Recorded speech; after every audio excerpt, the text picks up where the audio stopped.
mau membuat kwitansi seperti ini, tinggal kita rubah dengan menggunakan tombol seperti ini. Misalkan kita mau masukkan data yang kedua, tinggal kita klik di sini, maka di sini akan berubah secara otomatis.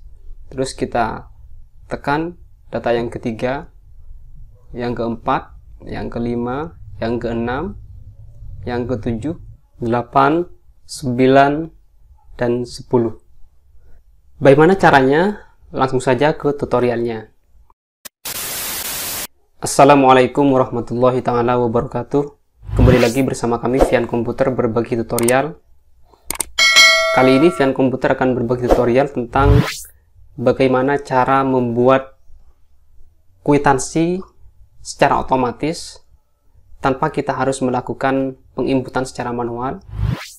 Langkah yang pertama yang harus kita lakukan yaitu kita harus membuat sebuah model kwitansi. Di sini sudah saya buatkan contoh sederhana kwitansi yang nantinya akan kita isi secara otomatis, mulai dari nomor bukti, kemudian sudah terima dari, jumlah uang, buat pembayaran, dan untuk terbilangnya, sekaligus nanti untuk penerima uang yang akan terisi secara otomatis.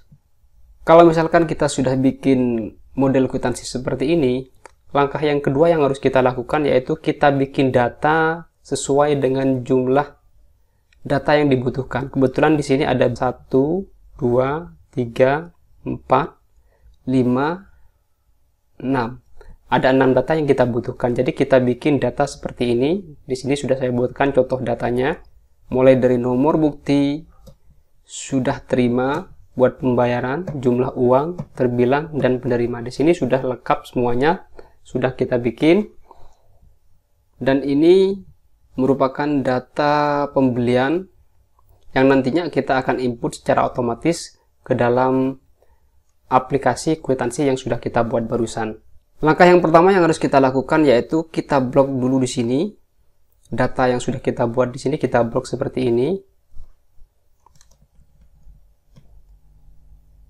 Sampai terakhir di sini paling bawah. Seperti ini.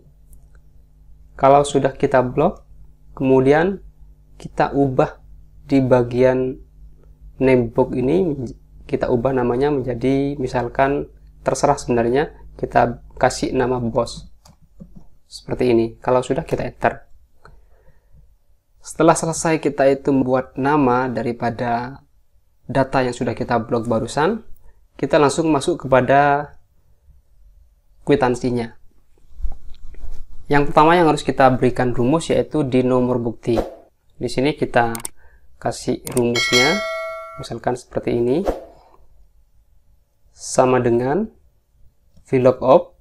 Nah, di sini sudah muncul, kita klik seperti ini.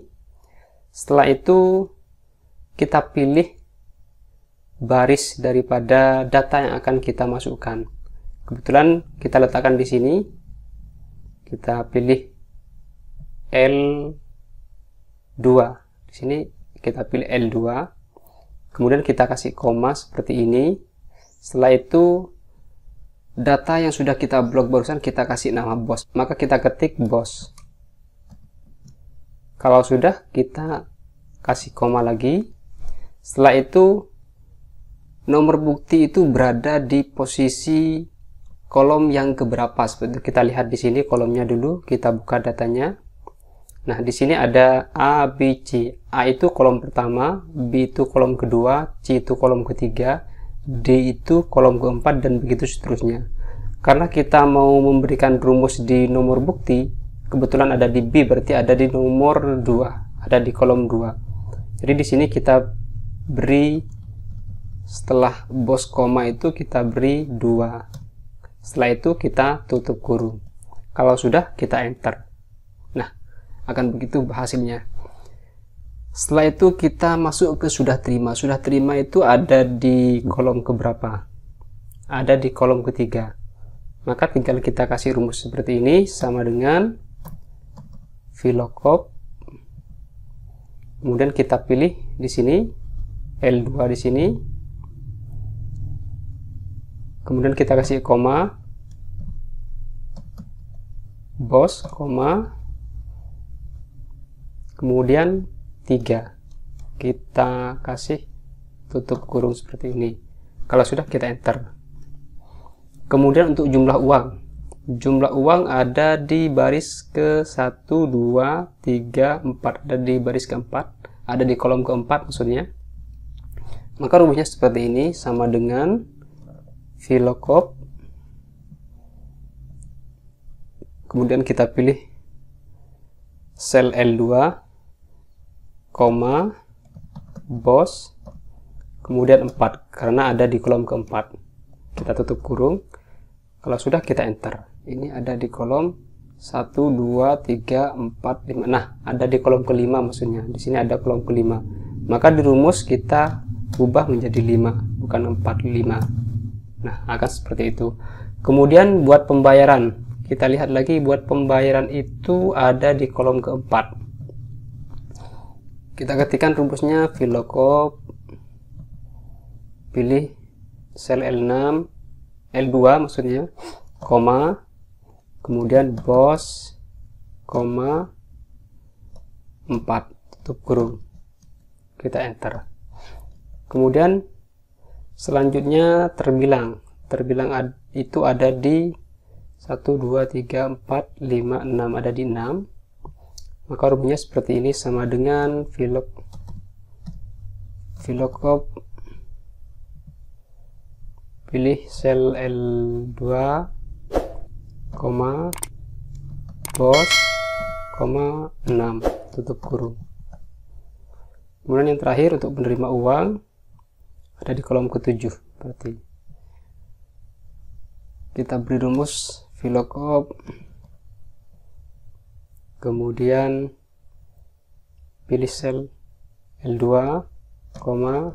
boss, 7, kemudian tutup kurung seperti ini. Nah, hasilnya akan seperti ini.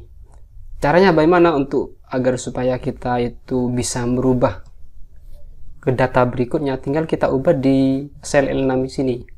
Misalkan kita mau cetak yang baris pertama, tinggal kita ketikkan 1, maka akan berubah seperti ini secara otomatis. Kemudian misalkan kita mau ketikkan yang kedua, kita ketikkan 2. Kalau misalkan 3, kita ketikkan 3 seperti ini. Kalau misalkan 4, kita ketikkan 4 seperti ini. Atau teman-teman bisa menggunakan tombol yang bisa dibuat dengan menggunakan menu developer. Kebetulan di sini menu developernya belum muncul. Caranya bagaimana untuk memunculkan menu developer itu? Pertama yaitu kita pilih menu file, kemudian kita pilih more, option, kemudian kita pilih customize ribbon. Kemudian di sini kita cari developer. Nah, di sini sudah muncul developer. Tinggal kita aktifkan nanti seperti ini. Kalau misalkan tidak muncul, maka kita pilih di sini customize the ribbon, ini kita buka all tab. Nah, di sini kita pilih developer, kita cari developernya. Nah, di sini ada developer di sini. Nah, ini kita masukkan ke sebelahnya. Misalkan kita aktifkan seperti ini, kemudian kita add, baru nanti akan masuk ke sini. Karena di sini sudah ada, maka kita tidak usah melakukan add ke sebelahnya. Tinggal kita aktifkan seperti ini, kita contreng. Kalau sudah, kita oke. Nah, di sini menunya akan bertambah. Yang tadinya tidak ada developer, sudah ada developer. Kalau sudah muncul seperti ini, kita klik developer atau kita pilih developer. Kemudian kita pilih insert. Di sini ada insert. Nah, kemudian di bagian form control di sini kita pilih yang ini. Ini nanti akan kita jadikan tombol penggesernya. Misalkan kita pilih seperti ini, kita klik. Kemudian kita drag di sini di bawahnya, di bawah angka ini kita drag seperti ini. Nah, seperti ini. Kalau sudah, kita klik kanan, kemudian kita format control. Di format control itu kita pilih minimum value itu 0. maksimumnya di sini ada 30.000. Saya rasa sudah cukup. Tinggal kita itu memilih sel linknya. Sel link itu kita pilih yang ini. Kita klik seperti ini, kemudian kita pilih L4, L2 maksudnya, bukan L4, L2. Kita pilih sel yang ada di L2 ini. Kalau sudah kita isi seperti ini, sudah kita pilih sel yang ini, sel angka untuk merubah angka atau barusan, maka kita oke. Kalau sudah seperti ini, tinggal kita klik di sini. Tinggal kita klik seperti ini. Misalkan kita mau berubah ke nomor 1. Misalkan kita mau berubah ke nomor 2. Akan seperti itu hasilnya. Dan begitu seterusnya. Tinggal kita pilih seperti ini. Tinggal kita klik tombol yang ke atas. Kalau misalkan mau kita turunkan, tinggal kita klik tombol yang ke bawah seperti ini. Jadi begitulah cara bagaimana membuat kwitansi secara otomatis menggunakan aplikasi Microsoft Excel. Saya rasa cukup tutorial kali ini, semoga bermanfaat terutama bagi yang membutuhkannya, dan apabila ada yang perlu dipertanyakan, teman-teman bisa tanyakan di kolom komentar. Dan dari kami, wassalamualaikum warahmatullahi wabarakatuh.